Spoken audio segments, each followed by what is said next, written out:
خطا ہونا بزرگی میں کوئی رکاوٹ نہیں۔ ماعز اسلمی کو پتھر پڑ رہے تھے جب وہ حد لگ رہی تھی کہ ابھی جو تم نے ماعز کا گوشت کھایا اس سے زیادہ ناپاک تم نے کھایا۔ گناہ ہونا انسانی اللہ اور بندے کے تعلق میں رکاوٹ تب بنتا ہے جب اصرار ہو، میں حاملہ ہوں زنا سے، مجھے پاک کریں، اس لیے کبھی کسی کے گناہ پر اس کو حقیر نہ سمجھو۔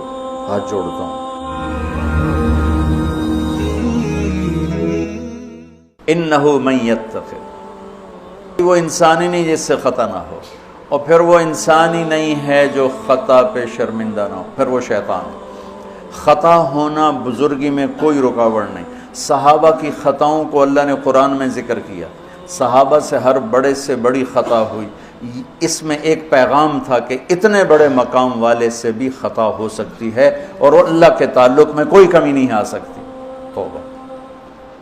ماعز اسلمی کو پتھر پڑ رہے تھے جب وہ حد لگ رہی تھی، تو دو آدمی آپس میں باتیں کر رہے تھے، دیکھو اچھا بھلا اس پر پردہ ڈال دیا تھا اللہ کے نبی نے، یہ خود ہی اپنے آپ کو ذلیل کر کے آ گیا۔ تو جب وہ ان کا انتقال ہو گیا اور وہاں سے واپس ہوئے تو راستے میں ایک گدھا مرا پڑا تھا، تو آپ نے کہا ان دو آدمیوں کو بلاؤ، وہ دونوں آ گئے۔ آپ نے فرمایا اس کا بیٹھ کے گوشت کھاؤ۔ یا رسول اللہ، یہ آپ کیا فرما رہے ہیں؟ ناپاک، حرام، مردار۔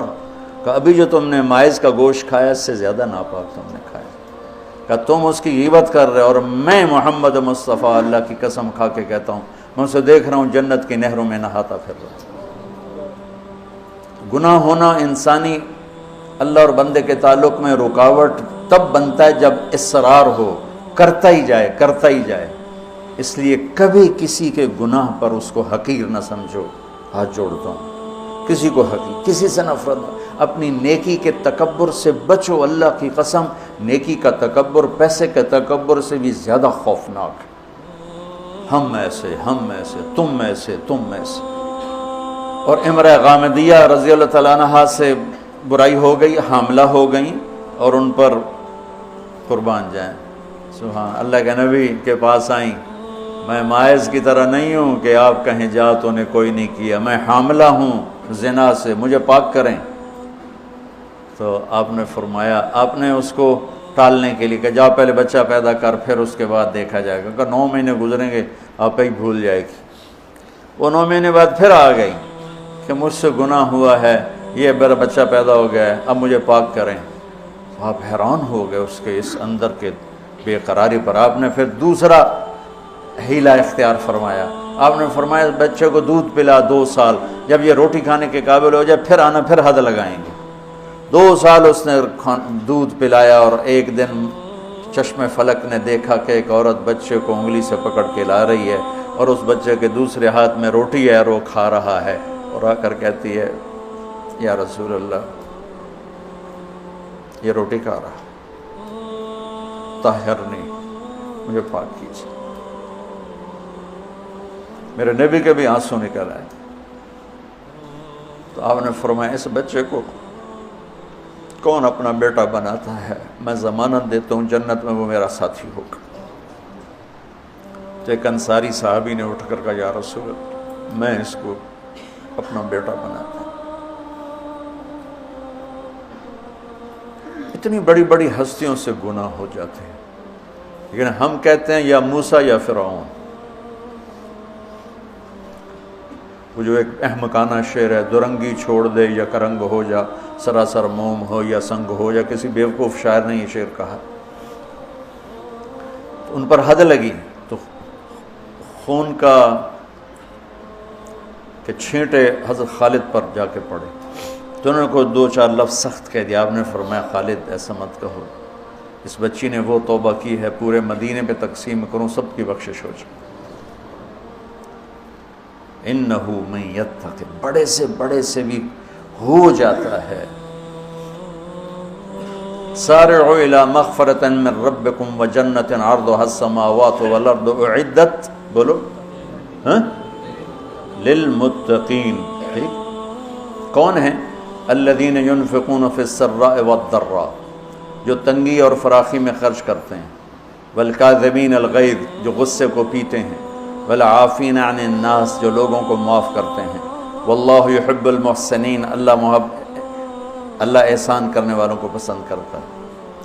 اب آگے بھی تقوی والے ہی آ رہے ہیں۔ والذین اذا فعلوا فاحشۃ، فاحشہ میں نے بتایا تھا نا قرآن میں کس معنی میں آتا ہے، اور یہ کس کے بارے میں؟ اللہ اکبر، واہ میرے رب، تو نے اتنی گنجائشیں دی اور تیرے بندوں نے جہنم ہی واجب کر دی تیرے بندوں پر۔ مجھے ایک پڑھا لکھا نوجوان کہنے لگا تسی مولویاں ساڈے کولوں ساڈا رب کھولے، اور ساتھ ہی رونے لگا کہ تساں مولویاں ساڈے کول ساڈا رب کھولے، ڈرائی جاندن ڈرائی جاندن ڈرائی جاندن۔ والذین اذا فعلوا فاحشۃ، یہ بھی تقوی والے ہیں، او ظلموا انفسهم، یہ بھی تقوی والے ہیں، ذکروا اللہ فاستغفروا لذنوبہم ومن یغفر الذنوب الا اللہ ولم یصروا علی ما فعلوا۔ یہاں آ کے جدا ہو گیا، متقی اور فاسق جدا ہو گیا کہ متقی بھی یہ سارے گناہ کر سکتا ہے لیکن وہ چھوڑ دیتا ہے، اصرار نہیں کرتا، روتا ہے، معافی مانگتا ہے، اور جو بدماش ہوتا ہے وہ کرتا جاتا ہے، وہ کہتا ہے ویکھی جائے گی ویکھی جائے گی۔ تو جنت میں جانے والوں کے بارے میں میرے رب کا قرآن یہ کہہ رہا ہے، ہم ایسی احمقانہ سوچ کے مالک ہیں کہ نیک آدمی تو بن جائے معصوم پاک نبیوں کی طرح، اور جو نافرمان ہے وہ فرعون بن جائے، وہ کیوں نیکی کرتا ہے؟ میرا کالج کا ساتھی تھا احمد مصطفیٰ، 96 میں فوت ہو گیا۔ اس کا چلہ لگا تو سارے عیب چھوٹ گئے، صرف شراب رہ گئی تھی، تو وہ نشے میں اس کے دوستوں نے اس کو گھر کے دروازے کے سامنے اتارا تو وہ دروازے پر ہی گر کے پڑا ہوا تھا۔ تو پولیس کی گزری وین تو انہوں نے اٹھا کے ڈالا اور چوکی لے گئے۔ صبح اس کی آنکھ کھلی تو روشنی ہو رہی تھی، تو اس نے سپاہی بھی جانتے تھے، اچھا بڑے آدمی کا بیٹا تھا، خود بھی کافی مشہور تھا، تو اس نے کہا یار جلدی جلدی مصلی لوٹا لو، میں نے نماز پڑھنی۔ تو کہنے لگا راتی کی کرتے رہے ہو؟ تو کہنے لگا اسے واسطے تو نماز پڑھن لگا کہ منہ کالا کیتا ہے دھو بھی لواں۔ اور ہمارا کیا تصور ہے، تیری روٹی حرام، تجھے نمازوں کا کیا فائدہ، تو داڑھی منڈاتا ہے، تیرا کیا دین ہے، تیری شکل ہی کافروں جیسی ہے، تیرا کیا دین ہے۔ ہمارے دیندار طبقے نے بے دینی کو پروموٹ کیا نفرت کر کے۔ دین تو سراپا محبت، سراپا